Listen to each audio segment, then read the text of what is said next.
and welcome to the Inner King Initiative podcast, where the goal is to normalize conversations and educate the Black men. These are conversations that we should be having, right? And so today I have a really good guest.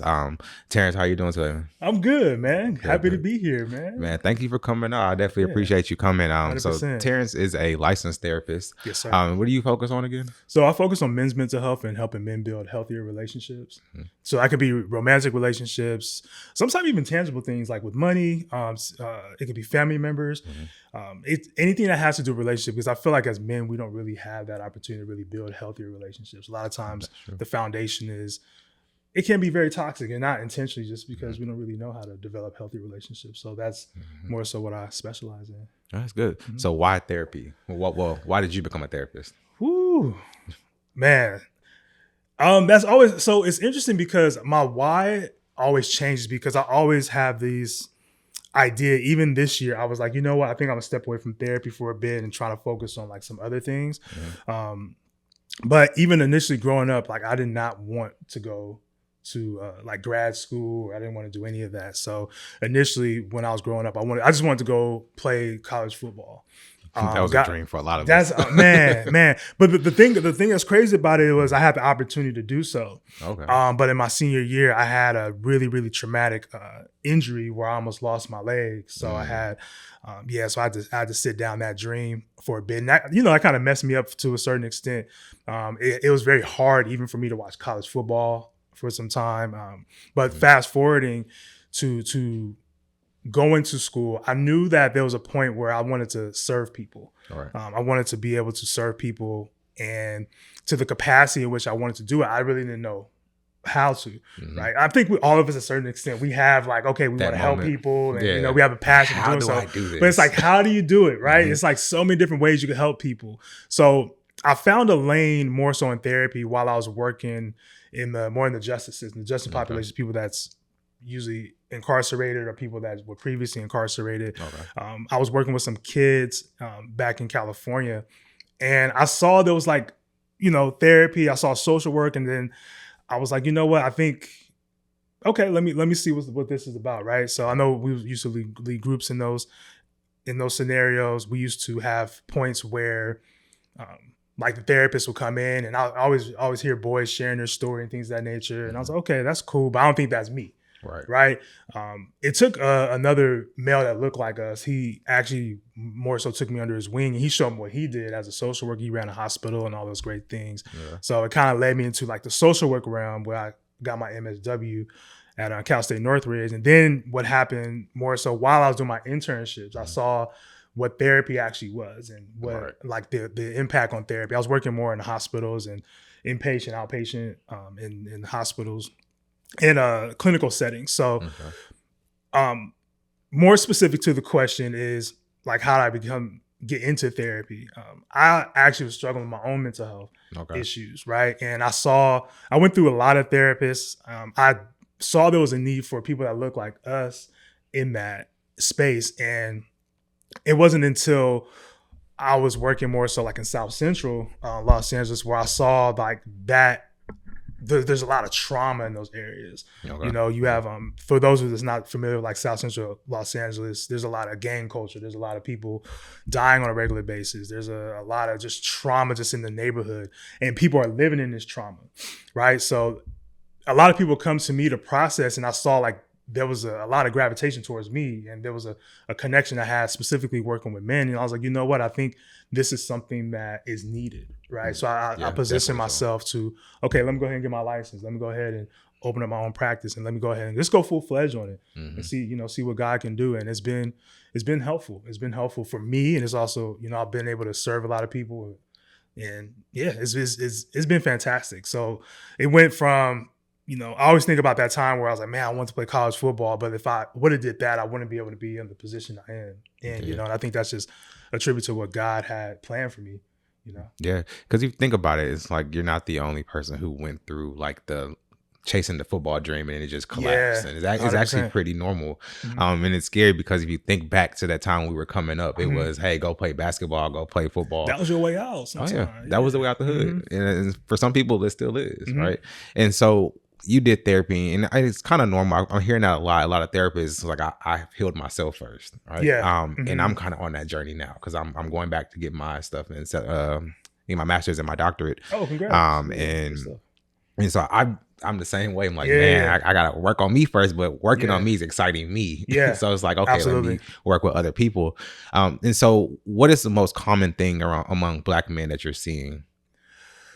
The common theme that I see, I'm just specifically speak for me because I can't speak for like, other therapists or what other people may experience. I think for Black men, managing our emotions. Okay. I think managing our emotions. When I say manage, because a lot of times we say like, oh, well, a man should manage their emotions, meaning like they should suppress them, right? I think every man has the right to be angry. I think every man has the right to be upset, but it's more so about how we deal with it. So I think understanding, you can't understand something, you can't manage something you don't understand, right? So for me, when I work with men, I have a whole framework where men are able to identify their emotions. Okay. So if they're able to identify, okay, are you really upset? Or are you sad? Are you angry? Or are you disappointed? Are you frustrated? Or are you depressed? So I think that's the main thing, is us being able to manage our emotions, and not even just manage them, but identify them in a way in which we can actually call it out and say like, hey, this is how I'm feeling. This is what's going on. Because again, you can't really heal what's not revealed. Right. So that's the main common thing, is like that emotional, that emotional intelligence that we lack. Yeah. Cause if you think about it, like, I think even for me growing up, I seen anger, but it's like looking back, it was probably some sadness in it. Right? Yeah. And it's, a lot of us grew up that way. Yeah. And the struggle and seeing the traumatic things. Like I say, chaos was my life growing up. Right. So for you, how was your childhood coming up? How did you see like your father, his emotional intelligence? How did you see relationships?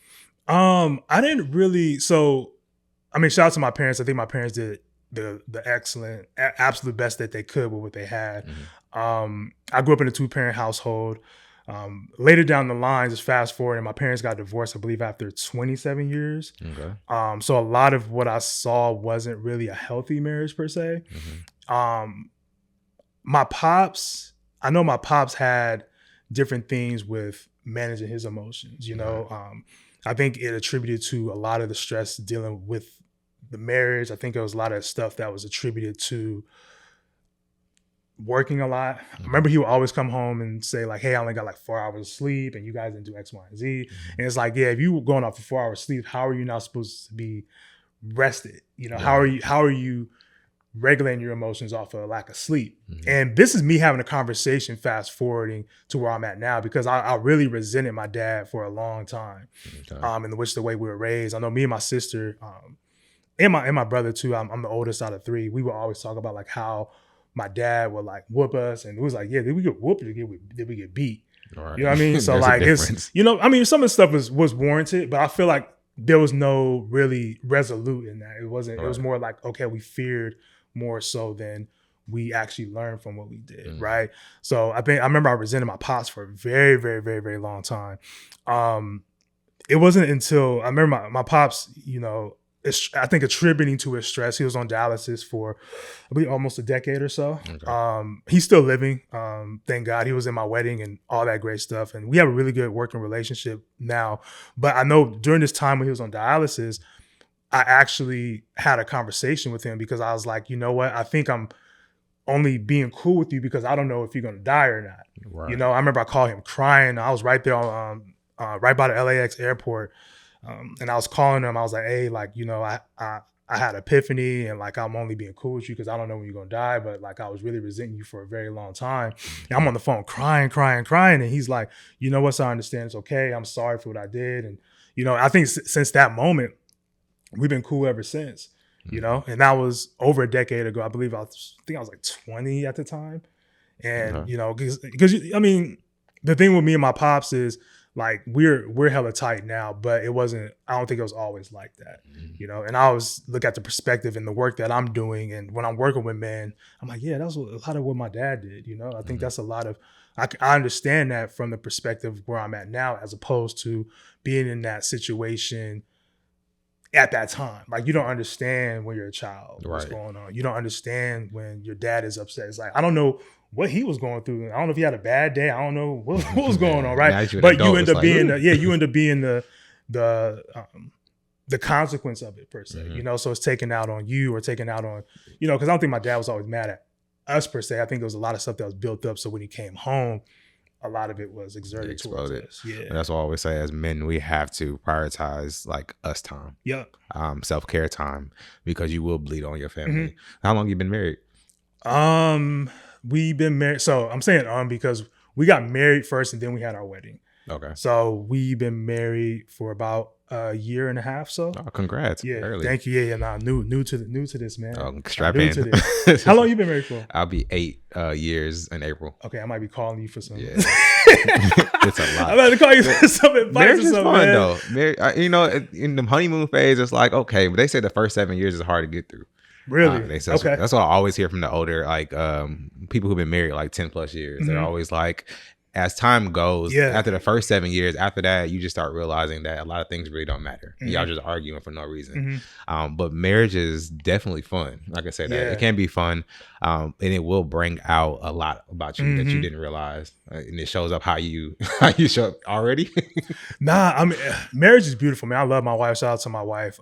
We even had a conversation last night about some stuff, and it's very interesting because one thing with us, like, we keep God the foundation. You know, before we even like, hey, can we talk? Let's pray about it first. Mm-hmm. Make sure everything, you know, everything's God-centered. We're not attacking each other. You know, our marriage is real Bible-based. You know, okay. So like how we move and how we talk with each other. Like, we are human, right? So stuff may come up irrationally, and you know, I may resent her. She may have her feelings towards me sometimes, but all in all, it's like we really have a way of how we deal with things. Mm-hmm. And yeah, I think it's always a test, man. I feel like I'm being tested more than ever in my life. Like, marriage is testing, like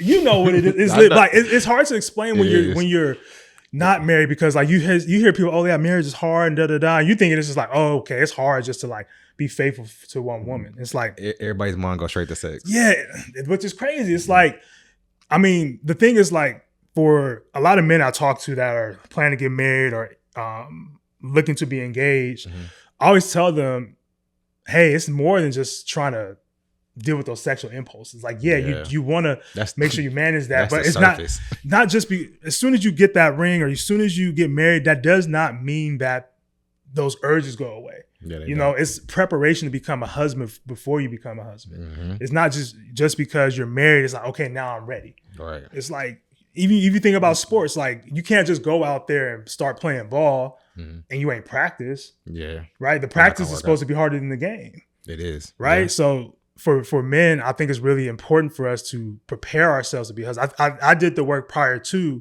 prepare myself to become a husband, and it's still difficult. Yeah. You know what I mean? So it's more about, what does a healthy relationship look like to me? Because again, my parents got divorced. You know, I didn't see like that healthy relationship. I'll say there were healthy moments. I'm not going to discredit and say like it was all traumatic, but the end of their relationship was divorce. Right. Eventually. So, but yeah. It's a journey, man. Yeah, and it's one you can't give up. I think that's why divorce happens. A lot of people, they don't want to talk, or they just give up. Like, you know what? But you have your days where it's just like, I probably should have did this, but at the same time, it's like, no, I should have, because this is. Yeah. I'll be honest with you. Growing up, I saw the earliest things I can remember is my parents' whole divorce thing and how it started. Okay, your parents were divorced too? They were divorced early. I was like in the 3rd grade when they divorced. Wow. Okay. And I'm the youngest of 3. Okay. And so I saw chaos. It to the point to where I didn't even want that for myself. Like, I didn't want marriage. I didn't want kids. Same. And when I first got it, I was like kind of mad that I had it.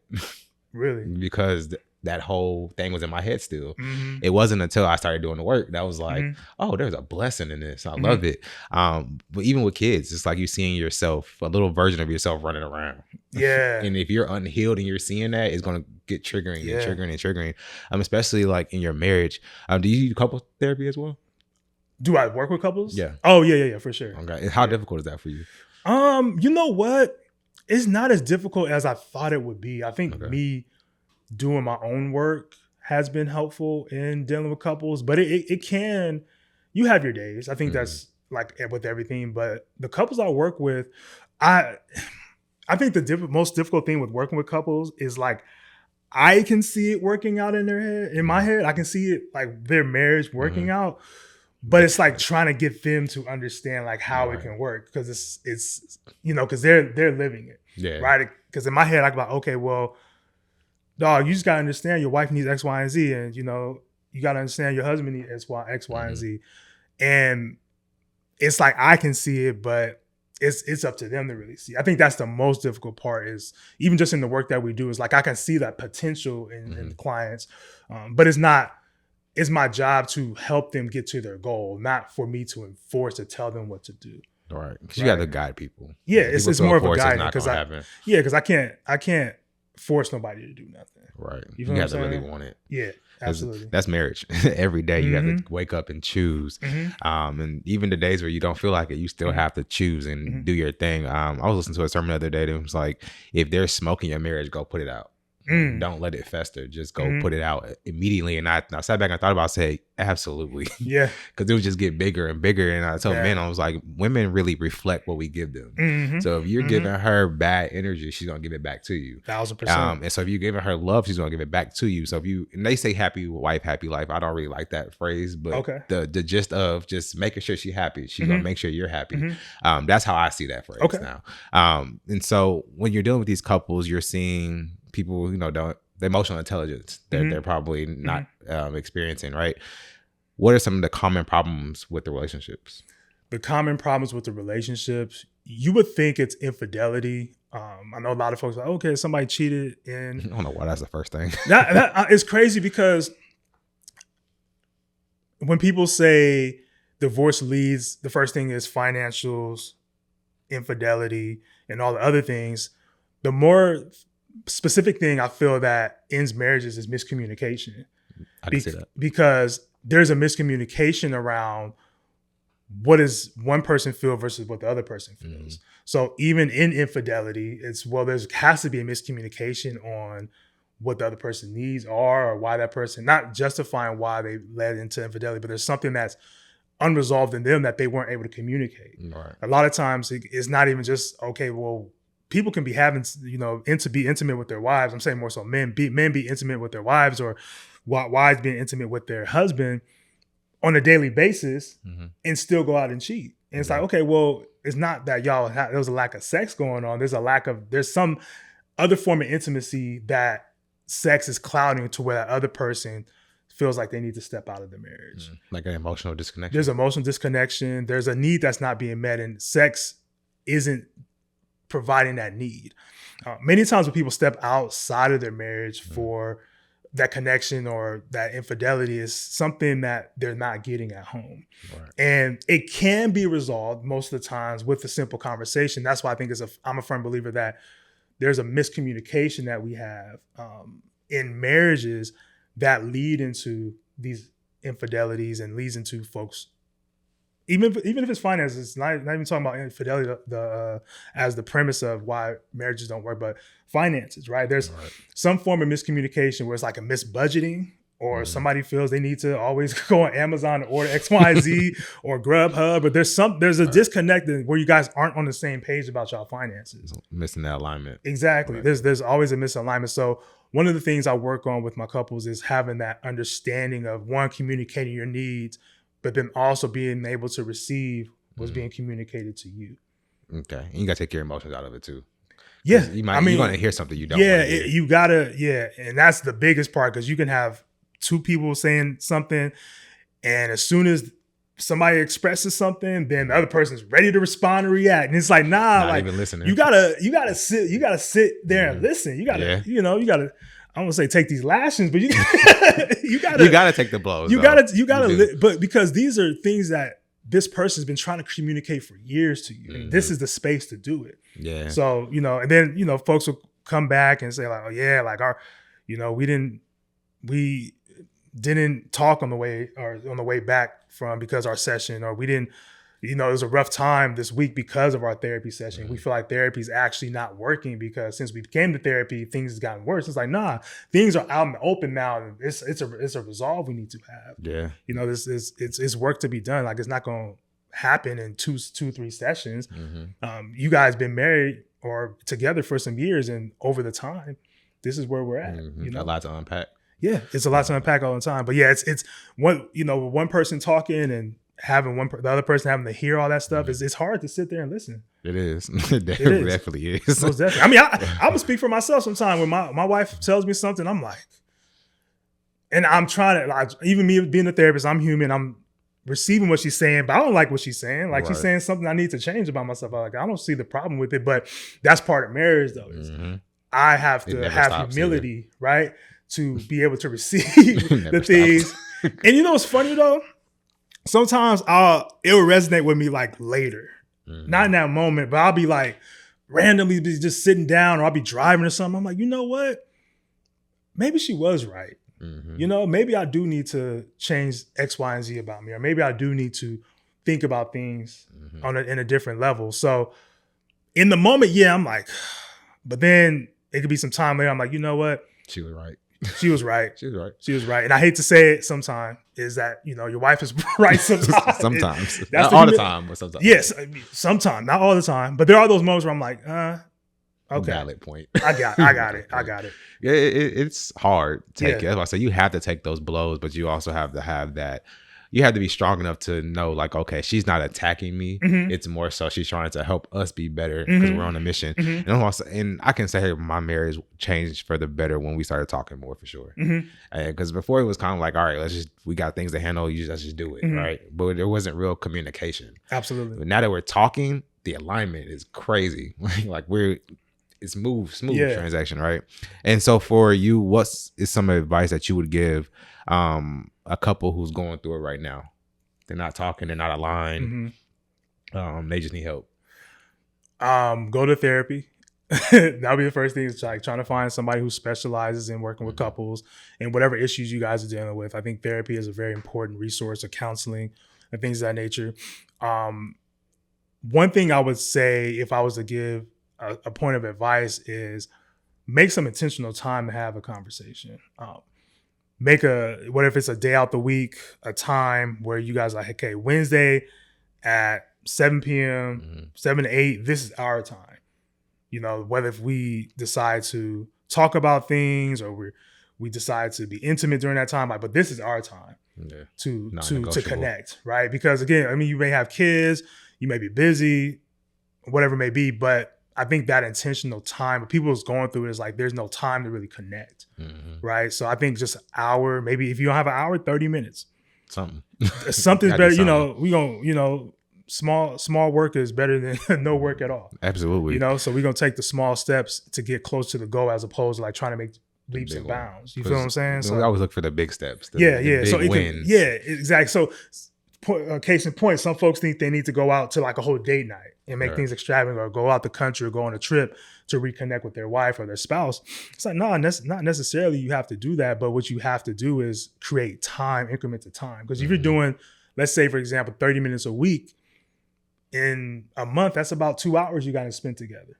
Definitely more than 2 hours. Yeah. Definitely more than 2 hours. Sure. Yeah. But if it's a small step, it's like, okay, 30 minutes, now we're building to an hour, now we're building to 2 hours. It's okay, like we're spending the whole, as much time you spend in one day at work or doing an 8-hour shift, you was able to do that with your wife in the month. Yeah. You feel what I'm saying? So like, I think those things are very important, where make time for the people that you love. And I believe if you're not willing to make that time, you probably invested in the wrong person, to be honest. That's deep, but true. You know what I mean? So like, if you're, because time is our biggest asset. Some people say money and real estate and things of that nature, but it's the time. Yeah. Even folks that are very wealthy, they use their money to buy back their time, right? So if you don't see your time as being valuable in working on the marriage or the relationship, then that shows a lot. Right. You know what I mean? If you can't find that time to connect with the person that you love or you're trying to build with, then you're probably not trying to build with them, nor do you really love them. That's just my opinion. I can agree with that, honestly. I say you sometimes have to treat your relationship like a business. schedule time. Like we set up a family calendar and we put everything on it. So all right, this time is our time and it's a non-negotiable. You can't say we didn't say it. I can't say we didn't say it. Absolutely. We have to be there. What were you going to say? No, I was going to say, because I'm really big on like spontaneity. I love spontaneity in like my marriage. I love just surprises and things of that nature. But sometimes when things get real busy, you got to schedule. You do. You know, you got to schedule. Like I have to schedule a date night, or I have to like, I hate to say it, but sometimes you might have to schedule being intimate with your wife just because you're so busy. Like I'm running the whole business. Right. You know what I'm saying? But I'm like, hey, you know, Friday, X amount of this time, you mine. You know what I mean? You know, we gonna make it for lost time. Right. You know what I'm saying? Because so there are some seasons where you can't, as a man, you can't fully be present because you have to go out and make it happen. Absolutely. You got to go out and get it. One thing me and my wife started doing was like, we have a Sabbath now. Okay.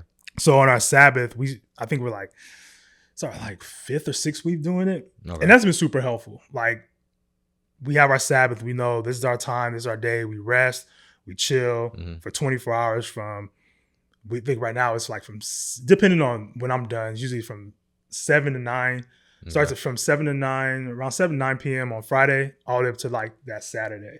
Okay. So it's like we literally not doing no work, not doing nothing. We going on dates. If we decide to be intimate, or we decide to do whatever, you know, that's the time to do it. Time to do what you want. Sir. I know some people are probably cringing, like I can't go to work, like I can't do nothing. Yo, it's hard because like I'm literally on Saturday. That was the hardest thing because like I'm like, hey, on Saturday mornings, that's my time. Nobody else is in the office. I can go in there and do my thing, and you know. And now I'm like, okay, it was a big adjustment for me. I'm like, okay, now I need to figure out a new day. I need to figure out a new routine. I was against it. I was like, why?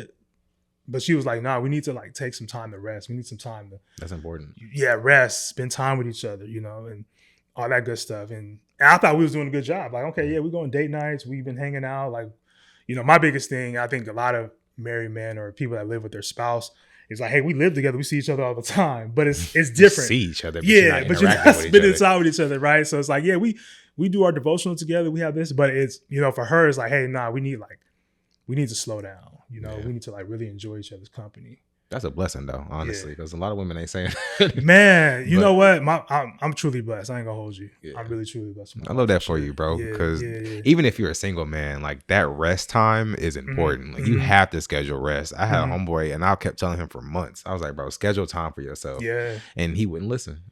He was bedridden for like 3 weeks. He couldn't move. His body shut down on him. Your body gonna talk to you, man. Oh, absolutely. Your body gonna speak loud. It's like you have to have that rest time. And people thought I was crazy. A couple weeks ago, I was in the woods for like 4 days, just relaxing to myself. And I was like, "You okay? What's wrong?" I'm like, "Nothing. I'm cool. Like I'm enjoying peace right now. Okay, enjoying my rest." And I came back. I've been going ever since. Going to like out in the woods. Yeah. What you doing in the woods? Chilling.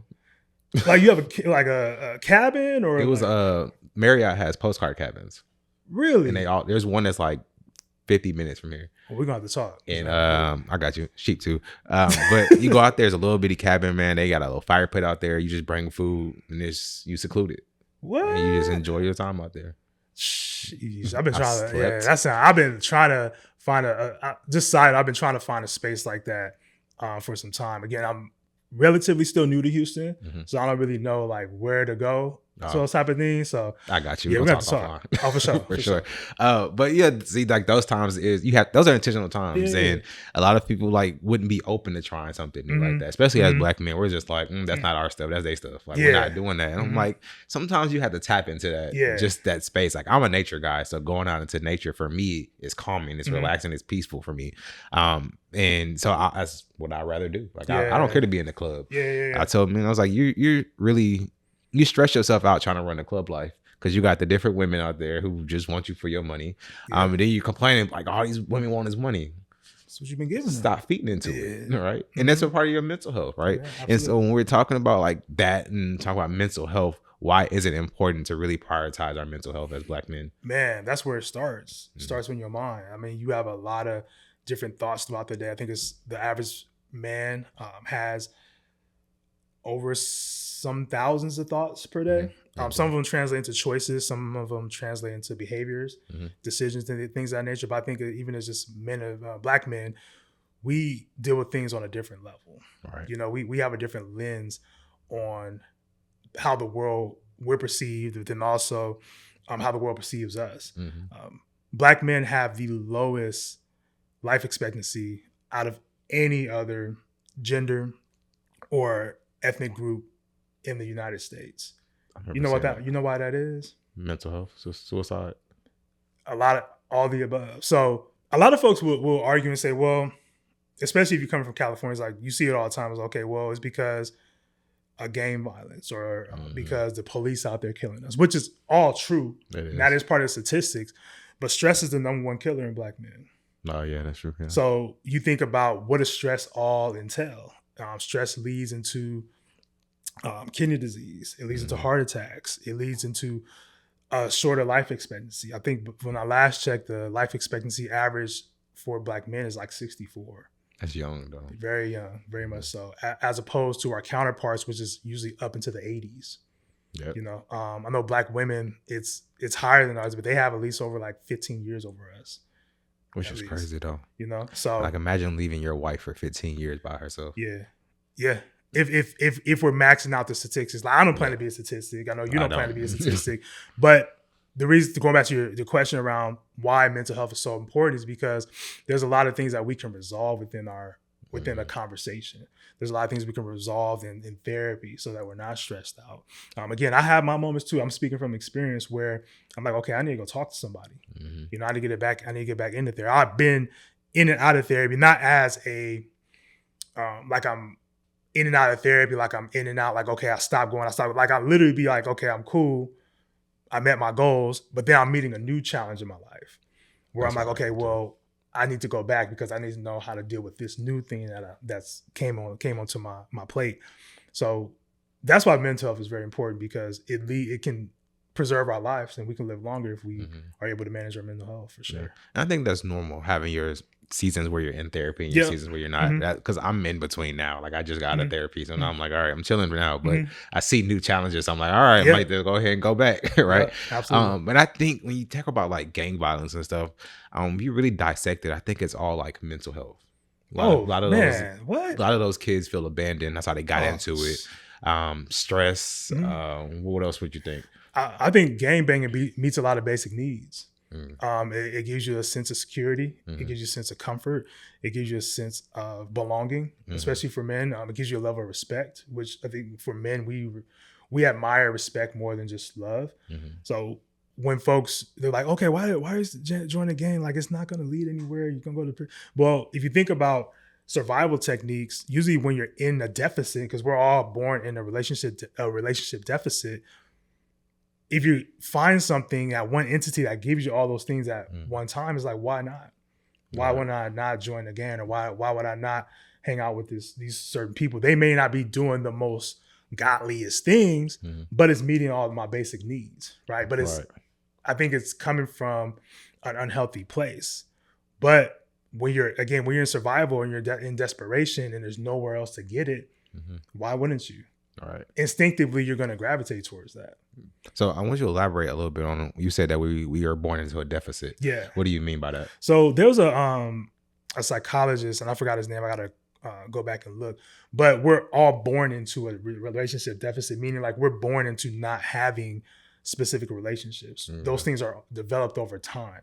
So when we're born, we're born with our eyes, our ears, if we're born healthy, we're born with all these things, but we're not born like in a relationship. Usually the first woman we learn to love is the mother. Our first image of having a interaction with a man is the father. You think about how impactful parents are to their children, and if those things are missing, then you're already in a deficit because you're depending on these folks to give something to you that you don't even know you need at the time. Right. But as you grow up and you grow older, you're like, you know what? I was missing this. I was missing that, or I didn't get this.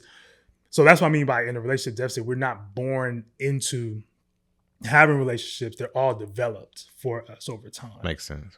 I was wondering. And because I think parent wounds is a lot stronger in Black men. I may be wrong. That might be biased, but I just think that when you think about a lot of the trauma that we're carrying around, a lot of it stems from mom and dad, or either or. And so, and you said in your own story that after your dad's like, I'm sorry for what I did, Mm-hmm. you know, that took a turn for your relationship. Do you think a lot of us are just waiting for an apology? Yeah, man. I think we are, especially when it comes to parents, we are looking for like that apology. We're looking for that okay, I was wrong. Right. And I thank God for my dad for being able to recognize that.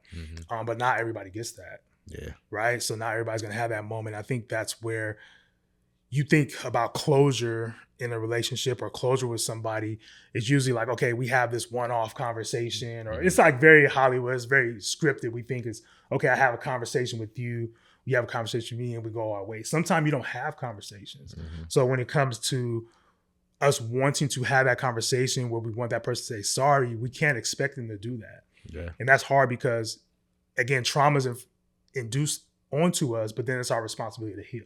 Right. It's not that person's responsibility to apologize, unfortunately. Should they? Yeah, absolutely. Right? But you're not going to get that all the time. Yeah, you're not. Right? So when you don't get that, it's a really, it takes the healing process to a different level where you have to forgive them for what they've done, or you have to try to figure out how can you move forward and not allow what they did to you impact you in such a way where it's holding you back from your full potential. And so you really have to forgive for yourself, though. It's a real selfish act. Yeah. And so what about those, let's say I don't get the apology, and I'm struggling to just say, okay, I'm not going to get it, so I'm trying to move on. Like what would you advise that person? So I got two sides. If I'm working with a client and they're asking how do I move forward if I'm not getting that apology, I would encourage them to understand what is it that they need from that person. Is it apology or is it something else? Because it could be many different things. So it's like really figure out what do you really want from that person that you're not getting. Okay. If it is genuine apology, realistically, you have to accept the terms that you're not going to get that. So that doesn't mean that you have to live in a space where, okay, I'm not going to get that, so I'm going to be stuck on that, and that person always going to owe me that. It's more so accepting that reality and accepting not being okay with it and trying to move forward from that. And that takes a lot of work, and it looks different for a lot of different people, right? That's one side. For me, on the personal level, I understand who I serve, you know. Right. I want to please God in the best way possible. Okay. So for me, I have to understand that God has the ultimate say. You know, God has a lot of promises in his word, and I fully and truly believe it. So I can't take on that burden. Right. I'll let God take on that burden and deal with it. If I'm stuck in it, then it's not going to allow me to move forward. Okay. Right. So God can do so many different things within that person, and I may not get an apology, but I understand like God will be working through that person in God's own way. So I don't want to get in. I'm not going to get in the way what God has for that person, and not saying a consequence or anything like that. Like that person's going to be condemned or anything like that. But there's something that God has to work through that person or has to show his light in that person in order for them to heal. So I can't sit here and try to control somebody else because I can be doing so many other different things. Instead of me trying to convince somebody that they should apologize, I can focus on how can I heal from that. Right. That is the game changer. Absolutely. Oh, man. Hey, take a quick pause real quick, but yeah, share this with somebody. Send this to some dude that you just know needs to watch this episode. Ask any questions below. Like it, share it, all that. Right. And so back to the convo, man. And so you brought up God, and you earlier you said it like your marriage is really rooted in God. So I want to go back because I think faith is a big part of us standing, our foundation, right? When did you first find God? When I first found God, that's an interesting question. That's a very interesting question. I always was, like, we grew up going to church. Okay. I think recently, bro, I ain't gonna hold you. I think it's recently gotten to a point where I'm like, throughout my relationship before we even got married. I'm just talking about like within the last couple of years. I think I really truly found like who God is, and I found it, but then I'm still learning. Oh yeah. You know, I'm like, okay, I know who God is. I know who Jesus is. I know I'm learning scripture, but I'm always seeking. Mm-hmm. You know, I'm always seeking because I know where to go, but there's different avenues that life takes you on when you're on this journey where I have to really put my faith in God. Mm-hmm. So it's tested too. It's testing. So I think to your question, correct me if I'm wrong, is more of like, when did I find God? But also when I found it, it's like, how do I utilize God in my life? Yeah, more so like, when was that big moment where you was just like, all right, God, it's me and you, like we locking in?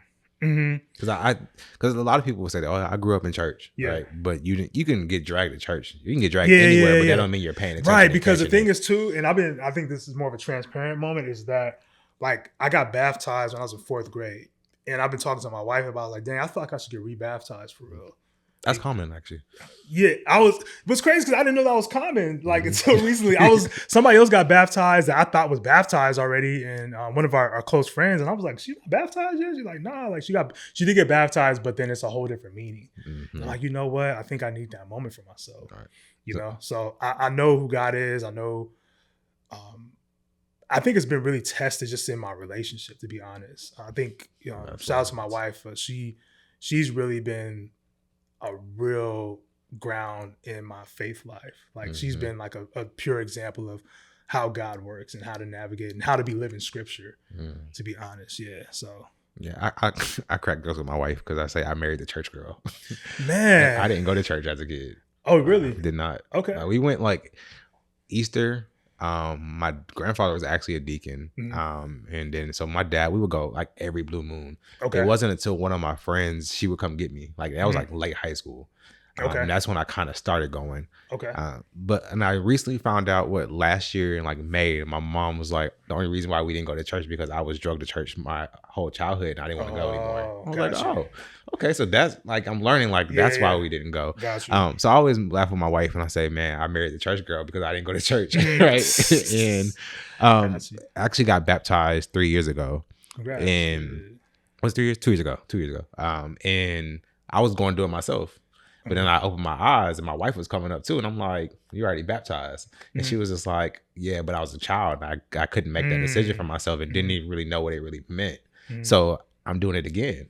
And she did it. And I was like, that was the first time I've heard people do it, but that was the first time I've seen somebody doing it. Right. So I'm like, yeah, it's pretty common. Yeah, no, I need that for sure. Yeah, I for sure need that. Yeah. When you planning on? Well, maybe not. That's not your business. I'm gonna invite you though. Okay. I'm gonna invite you for sure. I'm gonna text you about, hey, look, this is because our church, they do it. I forgot how often they do it, but they schedule, you got to do the class and I believe in all that good stuff. But yeah. What church you go to? Higher Dimension. Oh, me too. What? Yeah. I'm Katie. Oh, okay. You go to the Katie campus? Mm-hmm. Oh, okay. Yeah. So we locked in. I've been there for 3 years. Really? 4 years? Yeah. Y'all Katie campus be showing out though. What you mean? Y'all, okay, so side note, it's probably off the record. I mean. Oh well. Okay. I was like, you can edit it out. But we had the Builders Award, so it's like, do you serve? Yeah, I got an award. Was you sitting in the corner by the Christmas tree ish? No, I was on the other side. On the other side? Okay. Because I know, all right, so case in point. When you guys got an award, y'all was going wild, going crazy for each other. Yeah. But then the main campus, like we clap and stuff like that. But when y'all got awards, y'all was like, oh yeah, y'all was on fire. There's a running joke that it's not really a joke, it's actually kind of the truth. But they was like, when you pull up the Katy campus, you're gonna get hugs, you're gonna get love. Yeah. And then it's like Southwest is just like normal. Yeah. So, and I hear it from people who are mainly at Southwest, people who come over. But that's the case in point though. Like I didn't go to church for a while. Right. And it wasn't until I stepped at Higher D and I was like, and it was at the community center when I first started going. That's wild. And okay. I was so rooted there. And I was just like, okay, God, you got me in this season where I'm getting to know you more. And I can say it has elevated my life a lot. Okay. Yeah. And it got to the point so that the Builders Award was coming up, and it was like, "Are you going?" And I was just like, "I guess, yeah." Like, cause me, I'm in the house, dude. Like, I don't really care to do all that. So everybody was like, "You gotta come, you gotta come." I was like, "All right." So I went and I was sitting there and I was eating, and then Annie had came on. Okay. And she was doing the production for Katie. And I said, she's about to call my name, isn't she? That was you? Mm-hmm. So you serve on the production team? Yep. You too? I do too. See? No, that's crazy. Yeah. That is crazy. Hold on. Yeah, that's wild. That's wild. No, that is wild because my wife and I do like the camera. She does the she be yelling at the cameras. Not yelling, but the she like camera one, camera like yeah, she does the she switches the cameras. So that's wild. We got to tap in. I ain't been to the Katy campus though yet. My wife has. I haven't been yet. Come check it out. Yeah, I gotta check it out. Cause y'all be hyped. I'll be like, no, the Builders Award. I was like, who are these people? I thought their campus was real small. Y'all just got started. Real family. Y'all enthusiasm is wild. It's small church, but it feels like family though. Okay. And that was the first I ever felt like that walking to a church. Yeah. That was just like, you know what crazy how I got to church? God funny. Cause so one of the ways he talks to me, I consider it parables. Okay. When you think about Jesus, he always talked in parables. And so God always has me watch movies. Mm-hmm. And one day I kept seeing Pursuit of Happiness like come up on the screen. I was like, why am I keep seeing this? And at that time I was kind of in that situation. So I started watching it and it got to the part where he was in church and he got that hope hit him. I just started crying. And I walked out the room. I said, we got to go to church. My wife was like, huh? She was like, we've been together for years and you have never said that. What? And I was just like, something's just pulling me to go. And we kept hearing HD and that's when I pulled up to it. Yeah. The community center and been locked in ever since. Man. Nah, Pastor J be doing his thing. Shout out to Pastor J. Absolutely. Shout out to Pastor J, man. Lady J, yeah, they doing it. You going to the Answer conference? No? I have another conference I'm going to. Oh, okay. That's another thing, fellas. Get out. Go to conferences. Yeah, go to conferences, man. Have you been to, what's some of the best ones you've been to? So they had a financial, one was a financial one a couple years ago where Anthony O'Neill came out. I was there too. You was there? Okay, yeah. So Anthony O'Neill came out. I'm surprised I ain't seen you around. Okay. Anthony O'Neill came out. That was cool. We did the Answer conference one year. The last year we didn't go because I was working in Los Angeles at the time. And we was out there for like 8 months, so we couldn't make it to come back. I think those are the two ones. We actually decided yesterday we're gonna go because that was the same weekend as the LA Marathon, and we decided like we probably got it because we got some other stuff going on. So we're gonna go this year for sure. But I think those are the top two ones. But what about for you? So I went to Next Level Speakers Conference. That was my first conference. Okay. That's where I got baptized too. Word. Yeah, it was crazy. But that one and the Answering Conference was a dope one. Mm-hmm. So I'm just starting my conference journey. Of just going to different ones. That's why I'm not going this year because I was like I want to hit it. I want to switch it up. Okay, yeah, of course. And so those are the only ones you've been to. At HD, yeah, and honestly, I think going to church for real has been since I've been out here in Houston. Like I would go. Shout out to One LA Church in Los Angeles. I think at that time, Tory Roberts, Pastor Torre, he's Sarah Jake's husband. Oh yeah. He still I guess ministers over there, but he's in Dallas. So we would go over there, but I wasn't like tapped in. I'll go like I remember I went when that's when I was like really pro-black for real. I went over there the weekend Trump got elected, and I was so pissed. And I was like, nah, I gotta go to church. I was so hot, but I was like that type. Like if I'm going through something, I'll go to church. But it wasn't to serve. It was more selfish, right? Because I think how a lot of people look at God is like how I used to look at it is like I'm looking for a genie, not a God. I want somebody to come rescue me or fix my problems or I'll grant my wishes. You feel what I'm saying? So like when I would go to church, it was like more because I was going through something. It wasn't like a consistent. Like now it's crazy because every time I used to go to church, I like start crying because I'm going through something. And I'm like, man, like, but now I can go to church and I mean, I'll have my moments here and there, but it's not all the time because now I'm in the Bible study group.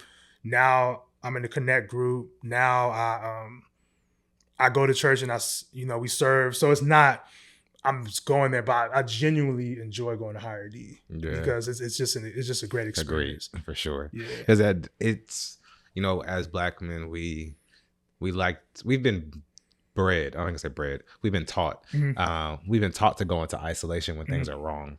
But then, like you said, getting into groups, getting into connect groups, and getting rooted somewhere. Absolutely. That's the key. Yeah. Because if you're by yourself, you're just gonna lose your mind. Absolutely. Like male loneliness is on the high level. Really? High level. Yeah. Loneliness for men is like because we feel like we're going through a lot of things by ourselves.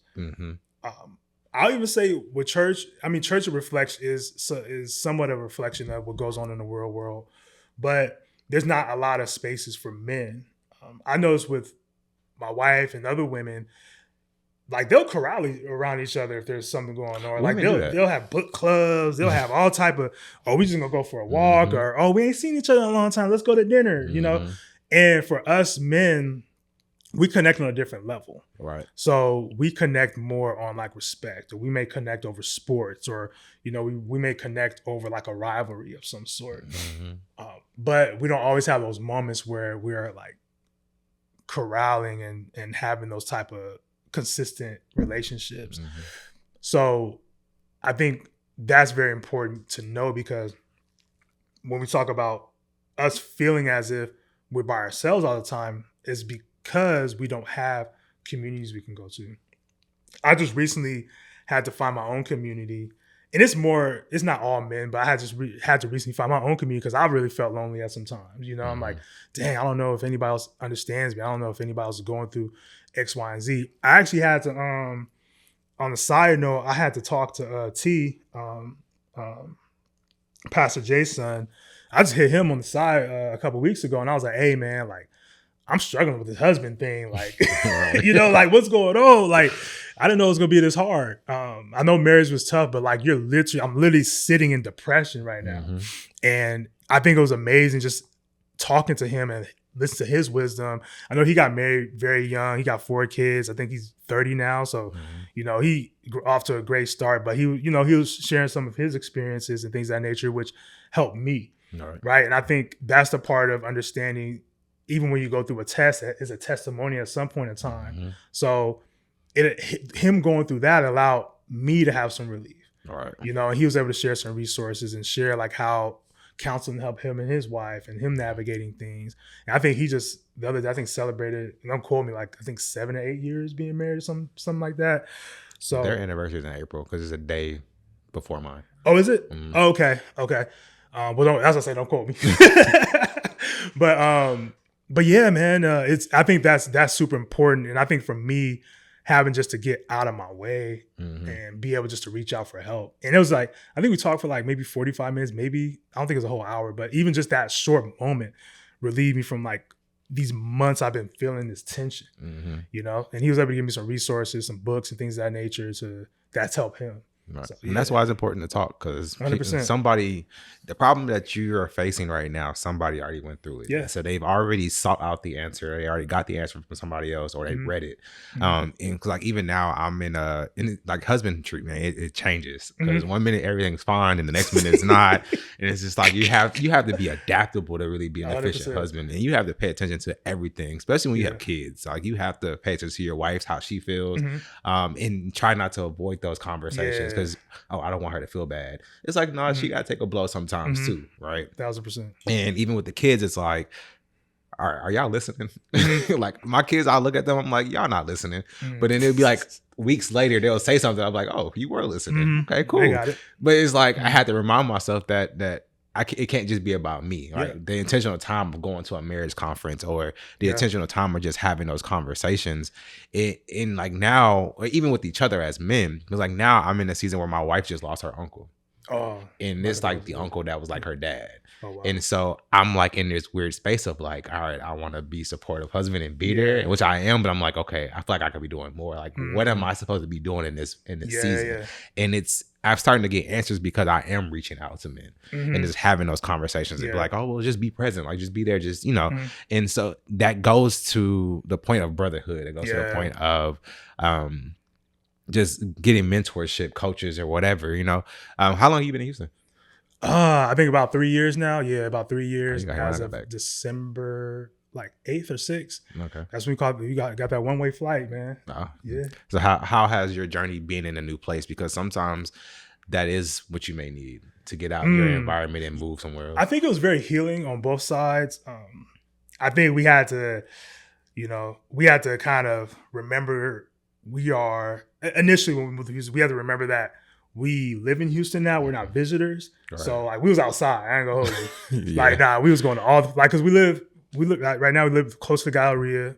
Everything's central. So you go to Midtown, you can go here, you go there, all the club restaurants and all that stuff. And, I had partners out here, frat brothers. So it was a time. Like I'm, going all Alameda, up and down, all that stuff. You know what I mean? So we had to kind of narrow it in where I'm like, okay, we live here now. I think at that time, she was like the heaviest and unhealthiest she ever been. Like I was unhealthy here, bro. I was up to like 342. You gained weight. I was like 342 pounds. I was like, that's crazy. Granted, I still got a lot of work to do, but I was like, I ain't never seen no 340, 330, nothing. Right. You know what I mean? I'm like, that's crazy. The plates are bigger. It's Texas. Everything's bigger in Texas, man. The drinks, I don't want to name drop any spots, but these drinks be. Dang. Yeah. So like. I had to stop drinking. Yeah. No, literally like me and my wife now are on like a wine tip. Mm-hmm. Like we'll go to like, certain wine places and stuff. Mm-hmm. We're not, because drunkenness is, a sin and things of that nature. Gluttony's a sin too. So we try to really dial back. But to answer more of your question, I love Houston. I most definitely, I think it's a great place to really try to find yourself and navigate the world. I know there's a lot of other places when I was initially moving, because I knew I wanted to move out of California at some point in time. Right. It wasn't what California was when I was growing up. That's how I felt about here. Yeah, I mean, I'm pretty sure, because I think time changes things, culture changes things. I know Houston now evidence of it is a very transplant you city. Barely find people from Houston anymore. Yeah, and the crazy thing is California is the same way too. You have a lot of people that aren't born and raised in California, but people will come to California because of the culture and things of that nature. So it wasn't trying to be on the scene. Yeah. People have a dream of being an actor or whatever it is, and music. That's the place to be. I actually had a boxing coach who left for California like some years ago, like 2 years ago. Oh yeah. He was like, "Yeah, I'm moving." I was like, "Oh, when you move?" He's like, "At the end of the month." I was like, "Oh, where are you going?" He was like, "I'm going to California to be an actor." I was like, "Oh, okay." Yeah, that's the place to be. But yeah, I love Houston. I like the pace. I like it's a little bit slower. Like there's nobody's. I mean, I would say people's in a rush if you're driving the freeways, but for here it's a big, like, you hustle, you gotta get your bread and things of that nature. But hustle culture isn't like the premise of Houston culture. It's more of hospitality. It's more connection with people. It's like conversation. Hey, come over my house, or if you need something, let me know. So I think those are the things that I really enjoy with Houston, because again, even me growing up, I grew up on like some acres of land. Not acres, I think it's like an acre and a half or so, almost 2 acres of land. So like I was out the way. I wasn't a big city person anyway. So moving to the LA area was a transition for me after high school. So yeah, it most definitely is it's cool. I think it's more my speed. Like if you need to go, that's why I was like, where the woods at? I was like, I'll try to go up over there and see it's a Marriott too. I use my Bonvoy points. Cool. Oh yeah. Yeah. So like even going out the way, like even looking at trying to move, I'm trying to move out the way, and I come to the city when I need to come to the city. But that's me. I want 10 acres. That's what the land, man. The land is, the land. Houston got some nice. I mean, not the city, but the outskirts. Surrounding the outskirts. Yeah. Between here and Dallas, you can find something for sure. Oh, absolutely. Yeah. So how has like being here helped your healing journey? Like, how are you finding community here? I mean, I think for my healing journey, it just helped me really hyper focus on my relationship. Okay. I think it really helped me just not have any distractions. That's important for sure. It was very uncomfortable. Granted, I did have some people that I knew out here already. But it's been a blessing because people get to know you for who you've become or becoming, and not judging you from your past. People see me, even there's a lot of people that know me from high school. There's a lot of people that know me from college. I'm not, to some extent, the people that I'm cool with, they understand like, okay, we all have grown. We're not doing the same things anymore. But you'll be surprised. There's a lot of people that will connect to you based on what you can do for them and what you guys are doing together. So once you stop doing those things, like for me, I stopped smoking weed. So I started realizing like, dang, a lot of my relationships I had with people was because I was smoking weed. Yep. You know what I mean? So like when you're hanging out, it's like, okay, where the bud at? You know what I mean? Like, and I didn't think about it because I'm smoking all the time. So I don't realize that, oh, we bonded over weed. You know, we was doing other things, but we was always included. Yeah, it was always included. So like when I'm not doing that, it's like, okay, well, all right, hit me up when you know, hit me up another time, or hit me up when you, well, it's linked next weekend. It's like, nah, I'm not smoking no more. Like, okay, cool. You never hear from them again? Nah, not really. But the thing is cool. The thing is crazy. Like you'll see them, but then they're smoking, right? So it's like, okay, I'm not trying to be around. I'm not trying to get a little second high. I'm trying to get no contact or nothing. Because one hit take you back. And I'm glad in my journey with weed right now because weed had me in chokehold. I used to grow it, sell it, and smoke it. Oh. So yeah, you talk about a deity. Yeah. I did sell it at one point. I did all that. Everybody, I don't say everybody, but yeah, it's not uncommon. Yeah, it's not uncommon trying to make a little extra money. Especially when the money start, you be like, I can go make a quick buck. Yeah. I was selling for a while and it hit me. I was like, I have a daughter, bro. You know? Yeah. I'm like, I can't do this. And I just stopped and I let it go. Yeah. But when I had that realization too, I was actually towards the middle of my therapy, and I told my therapist about it, and he was like, "It's amazing how we only do things because of the people we're attached to, or we're around.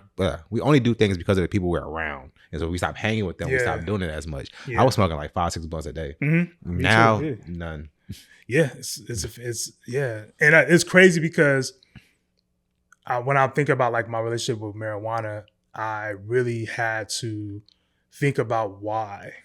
Why was I smoking so much? I remember going back to my injury. I remember that's when I really started smoking, when I to numb the pain of like my leg, but then also kind of numb that emotional pain of not being able to play college ball. You know, so like, and it's crazy because 10 years later, that's when it resonated with me. It's like, okay, well, when I'm not smoking, things are coming up, and then going into my 30s. When I stopped smoking weed, a lot of emotions came. Like I started crying a lot more when I stopped smoking weed because weed used to numb me so much to the point where I was able to move through life, but the marijuana was helping me suppress those true emotions. And I know people have their own. Again, I used to like, it's just a plant or this, that, you know, the whole debate around marijuana, but you have to really think about if you really don't need it, why are you doing it? Right. But I had to really address a lot of different demons with that and a lot of other things that I stopped doing for sure. So it's amazing what comes up when you start to allow yourself to feel those emotions. You'd be like, dang, I've been holding on to this for this long. I'm talking about nightmares, bro. Nightmares? I'm talking about nightmares, flashbacks of like traumatic events, all type of stuff. I'm like, what was I was coming from? Like, what's going on? Yeah, it was a lot, bro. But I had to really, you know, go through my own healing journey, my own therapy, talk to God about it. And yeah, ever since, I'm like, you know, stuff does still come up here and there, but I'm able to manage it because I understand what it is. You know what I mean? You gotta put a name to it. Yeah. I'll go back to the Bible, like the Genesis, when God told Adam to name all the animals. I say that for the same thing for like our issues. Put a name on it, right? And so give you dominion over it. You can actually say, this is what it is, and I don't want this anymore. And I think that has helped me a lot. Yeah. And helped me. I don't know about you. Sure. Absolutely. No, you got to name it. You got to name it. Like, oh, is that depression? I think it is depression. Or is that trauma? I think that is trauma. Oh, I'm sweating at night. What's that? Okay, I had a bad dream of something. It's like, okay, well, now that I know what it is, I can start to address it. But we don't really have that opportunity to name what it is, so we can't really deal with it. Right. Like we have to believe that it's existing in order for us to actually be able to cope with it. Because you can't cope with something that doesn't exist. Again, you can't heal what's not being revealed. Until it's revealed, that's when you can start to do the work. Man. I definitely want to thank you, brother, for coming on. It's my pleasure. It's been a great conversation. Yeah. I'm surprised we haven't linked up before. Yeah, that's what I'm like. You got so much in common, man. See, that's the thing with like community. Like, Yeah. You never know who you're gonna meet. You never know. You just have to be open to. But we locked in for sure. Oh, absolutely, man. Thank you guys for tuning in. Like, share, subscribe, comment, follow him. What is your social media? Terrence TerrenceO Stewart STEWART, TikTok, YouTube, all that. Yeah. So I brought a therapist on. So y'all have no reason, no reason not to reach out to at least have a conversation. Absolutely. To figure out if he can help you, if y'all the right fit.